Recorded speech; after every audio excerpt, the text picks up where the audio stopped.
Se papel fosse uma coisa muito escassa, a gente faria muita questão de absolutamente todas as letras que escreveríamos em cada papel.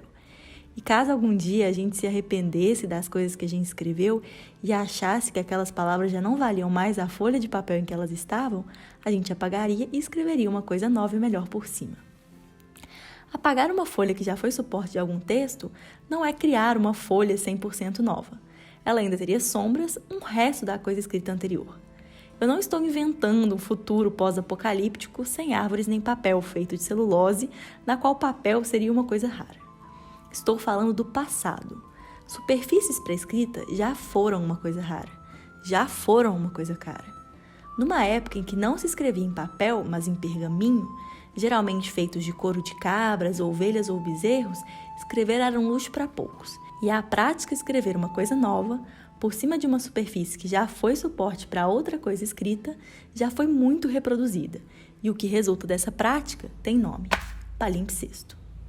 Sabe o que não é um material raro? Podcasts. Em 2020, existem mais de 850 mil podcasts ativos. Somando tudo, são mais de 30 milhões de episódios gravados em mais de 100 idiomas diferentes. São muitos e muitos minutos, muitas horas, anos inteiros de podcast.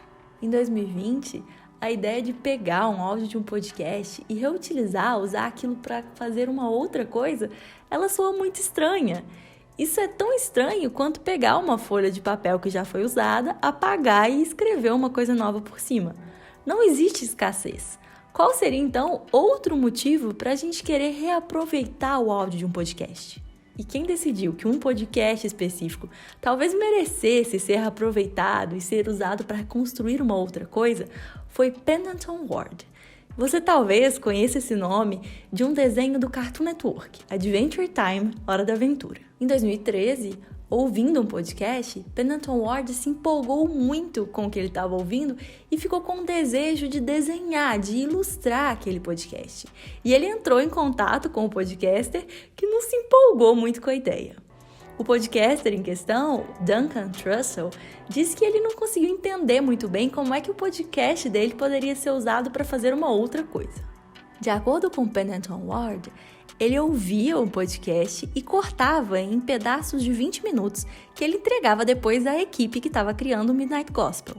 E aí, essa equipe escrevia novos contextos e diálogos, e todo aquele material seria gravado posteriormente e adicionado ao material original do podcast. Agora, esse material do podcast, esses áudios que sobrevivem na série, não são quaisquer conversas. Duncan Trussell conta que ele selecionou momentos que foram chaves na própria história dele. São momentos em que ele diz que ele sente que o convidado falava alguma coisa e que o mundo inteiro dele completamente era transformado por aquela nova perspectiva. E de acordo com ele, esses fragmentos do podcast que acabaram em Midnight Gospel são coisas e conversas que depois que a gente escuta uma vez, a gente se transforma e a gente muda para sempre. Diferentemente de Adventure Time, Midnight Gospel é uma série decididamente adulta e que lida de assuntos como drogas, meditação, magia e principalmente, do começo ao fim, Midnight Gospel trata de morte. Um palimpsesto não se trata do apagamento completo de uma obra de um texto para a construção de uma coisa completamente nova. Muito pelo contrário, Philippe Lejeune chama de leitura palimpsestuosa essa leitura que se dá de forma simultânea entre as camadas de um texto. Essas camadas que são sobrepostas nesse processo de se fazer um palimpsesto. E quando a gente lê e vê através das camadas de Midnight Gospel, é claro, nós vamos encontrar spoilers.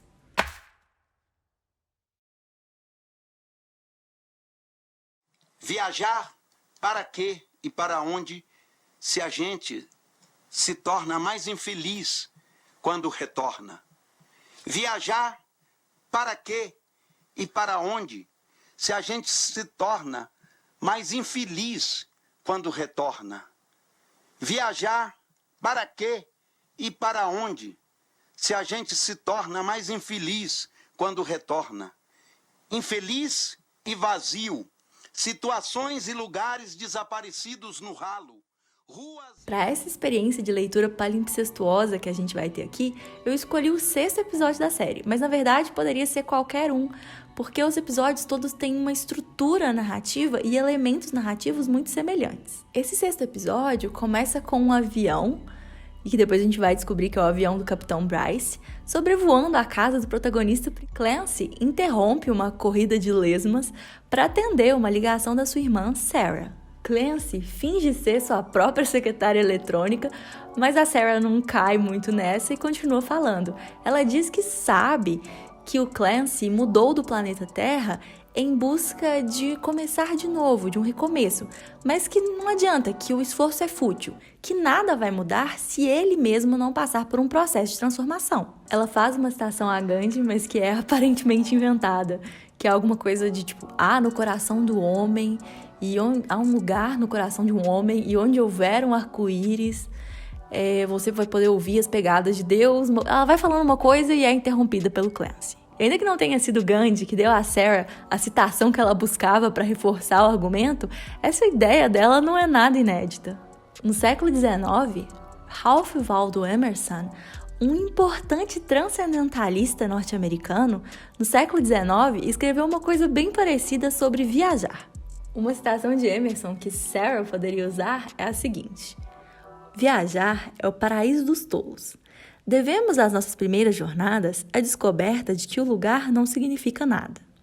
Em casa, sonho que em Nápoles ou em Roma poderei intoxicar-me de beleza e livrar-me da tristeza.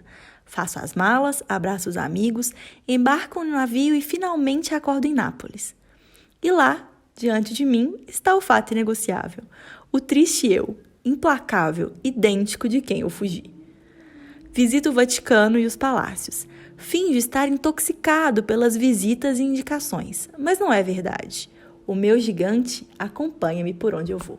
Esse discurso de Sarah e Emerson, ele tem tudo a ver com o tema do desenho, que também trata de viagens, mas não de viagens literais, de um outro tipo de viagem, uma viagem para dentro de si, como aquela que é causada pelas drogas, pela meditação ou pela morte.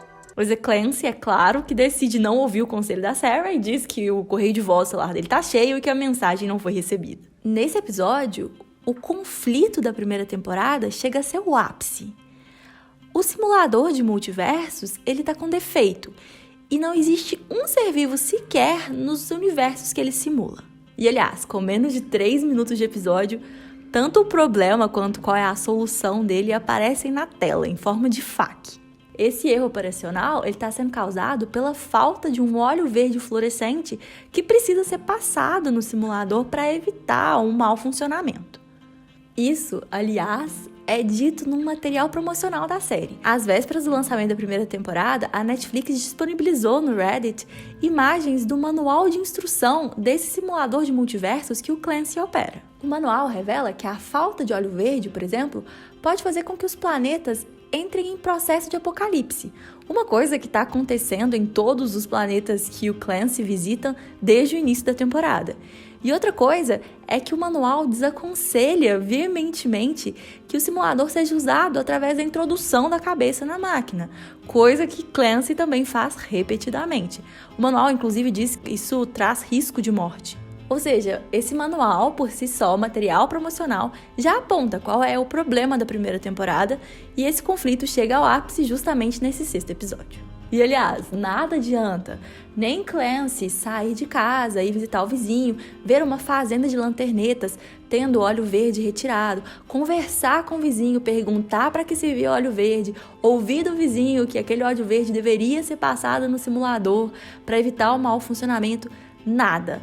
Clancy não liga os pontos e não entende que é isso que ele precisa fazer para evitar esse problema que ele está tendo.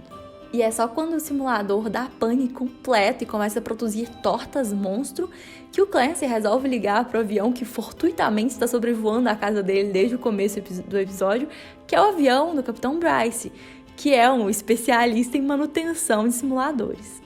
Capitão Bryce alerta Clancy do problema da falta de óleo e sugere que eles vão, num terreno que é vizinho à casa do Clancy, buscar uma lanterneta, o Faísca, que está preso na bolha.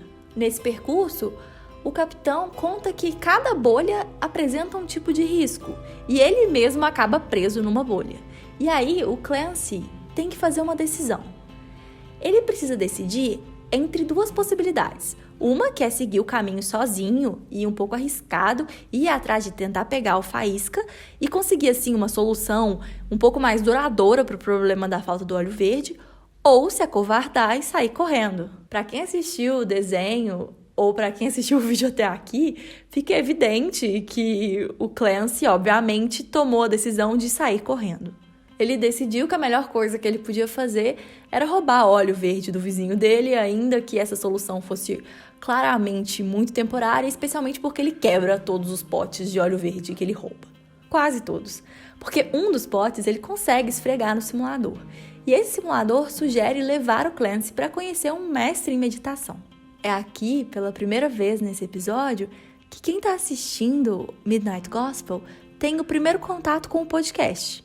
Cada um dos 8 episódios de Midnight Gospel tem um convidado especial que é anunciado na tela de abertura do episódio. E esses convidados também participaram, claro, do podcast de Duncan Trussell. E os convidados são muito interessantes. Eu vou dar alguns exemplos. O Damian Eccles é um cara que foi condenado aos 18 anos por um suposto sacrifício humano em um ritual satânico. Por causa disso, ele passou 20 anos no corredor da morte.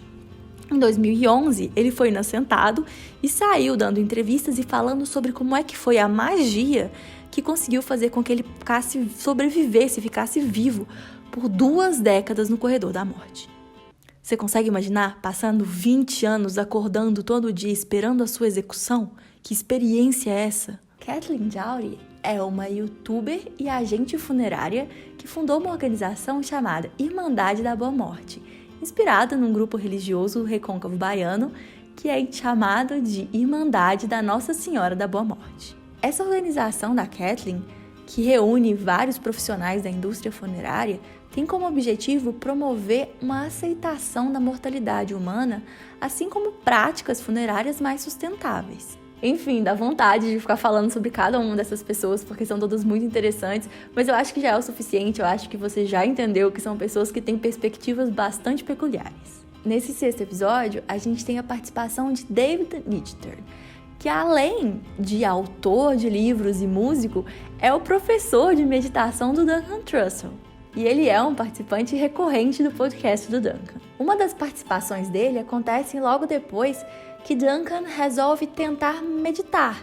E aí ele percebe que meditar é muito mais difícil do que parece e chama o professor para conversar e para tirar algumas dúvidas. A conversa deles passa por questões sobre a postura, a posição das mãos, mantras, marcas e formatos de almofadas de meditação. E é claro, também sobre qual é o estado mental que a gente vivencia enquanto medita. Diferente do podcast, que tem quase 1h30, em Midnight Gospel o contato entre Clancy e David é brevíssimo. Em 5 minutos, Clancy deixa de ser uma pessoa com a mente toda tribulada e cheia de pensamentos confusos e passa a ser o que ele considera uma criatura iluminada. Nesse breve contato, David fala sobre a importância do silêncio para se permitir ouvir, a importância da calmaria para se permitir sentir e a importância do espaço para se permitir. Clancy finalmente consegue meditar e ele pensa na infância e na sua irmã Sarah e como eles costumavam ser felizes. E ele chega à conclusão de que entender onde é que ele está é muito melhor do que estar concentrado no lugar onde ele gostaria de estar. Mas a grande revelação que fez os olhos de Clancy brilhar foi entender que meditar não é sobre interromper o fluxo de pensamentos da mente, mas sobre aceitar esse fluxo de pensamento.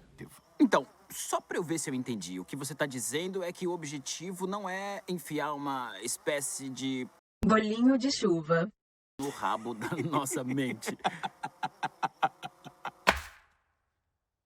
Em termos narrativos, esse é todo o contato entre o David e o Clancy, mas através dessa leitura palimpsestuosa, a gente percebe algumas outras coisas. Um momento que chama atenção, por exemplo, é quando o David chama o Clancy de Duncan, que prontamente corrige e sussurra: "É Clancy." De forma bastante deliberada, Midnight Gospel chama atenção da natureza palimpsestica da série. Essa não é só uma conversa entre o David e o Clancy. Ela também é uma conversa entre o David Nichtern e o Duncan Trussell. Isso é reforçado um pouco depois, quando o David questiona que o Clancy tenha se tornado uma pessoa iluminada e depois de algum silêncio ele diz: "Corta pro intervalo." E aí a gente vê alguns flashes de imagens do estúdio, onde a gente vê não o David e o Clancy, mas os próprios David Nichtern e Duncan Trussell dublando seus personagens em estúdio. Daí, David diz: "Agora, se você me der licença, eu vou embora do estúdio." E essa frase não tem o menor sentido se a gente considera os personagens da animação que não estão em um estúdio, eles estão ali parados na entrada de uma caverna. O estúdio ele não está presente no campo da narrativa. O estúdio faz parte do processo, tanto da captação das vozes para o podcast, como também na dublagem desses personagens. Esse estúdio, ele é muito presente, então, nesse processo palimpsêstico da construção de Midnight Gospel. Antes de se despedir de David, Clancy ganha um par de sapatos super pequenos. E esses sapatos, além de serem esse tipo de souvenir que ele traz de todos os episódios, e são uma coleção de lembranças, também sapatos são uma metáfora comum para empatia. Por exemplo, quando a Unicef, em 2013, convidou potenciais doadores a calçarem sapatos feitos de garrafa PET, que são usados por pessoas que vivem em extrema pobreza no continente africano, o que a Unicef propunha era uma experiência sensorial de empatia. Experimentar os sapatos de alguém é experimentar a realidade alheia. Caminhar com os sapatos de alguém é se colocar no lugar do outro, pensar sobre as dificuldades, as perspectivas e esse ponto de vista alheio. O valor de novas perspectivas é reforçado de forma exagerada quando, bem no final do episódio, o Capitão Bryce diz que ele não liga muito de estar preso na bolha, porque além de ter tempo para pensar, ele ali está tendo uma nova perspectiva. Para não deixar de mencionar as cores, que são esse elemento tão marcante em Midnight Gospel, vale falar pelo menos do verde, que é a cor da maçã que Clancy dá uma mordida no final do episódio, mas também é a cor do óleo verde fluorescente que é usado na manutenção dos simuladores. Esse verde, que está presente em todo o episódio, é um símbolo com uma enorme bagagem. Um exemplo é o Grande Gatsby, do Scott Fitzgerald, que é tido por muita gente como um dos maiores livros da história da literatura mundial. E aqui cabe a gente lembrar das últimas palavras de Grande Gatsby. Gatsby acreditava na luz verde, no futuro orgástico que ano após ano recua diante dos nossos olhos. O futuro já nos iludiu tantas vezes, mas não importa. Amanhã correremos mais depressa e esticaremos nossos braços um pouco mais além, até que, em uma bela manhã, e assim nós prosseguimos, barcos contra a corrente, empurrados incessantemente de volta ao passado. Quando Midnight Gospel se vale do verde para colorir o óleo, que é a solução dos problemas e que deve ser massageado nos simuladores, ou para colorir essa maçã na qual Clancy dá uma mordida nos últimos segundos do episódio e encontra um tipo de conforto em meio ao caos, o que Midnight Gospel está fazendo é usando de todas essas obras que anteriormente ajudaram na consolidação da cor verde enquanto um símbolo máximo da esperança.